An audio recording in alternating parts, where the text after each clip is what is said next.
Davina. Davina. What's with all the racket? Bloody hell. Elijah? There's something you need to know.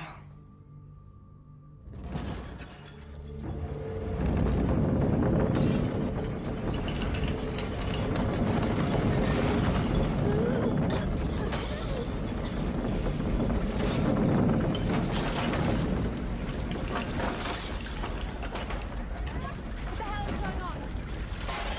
Davina.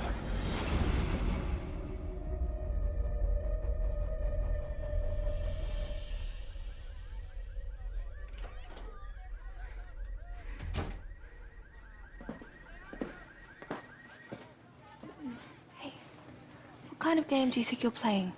I said disrupt the household, not destroy the whole city. I didn't do it. Not on purpose. I don't know what's wrong with me. This is madness. How can a 16-year-old girl shake the entire French Quarter? I've seen her rock the church, but I've never seen anything like this. How did you control her when she was in the attic? I didn't have to, but then I never killed her boyfriend. Yes, we've been over this part already. The point is, in her present state, she's useless as a tool against the witches. She is not a tool. Something's wrong with her. Well, she has too much power that she cannot control. That much we already knew. Why is it manifesting itself in such an aggressive manner? Where are you going? This is witch business. Let's ask a witch.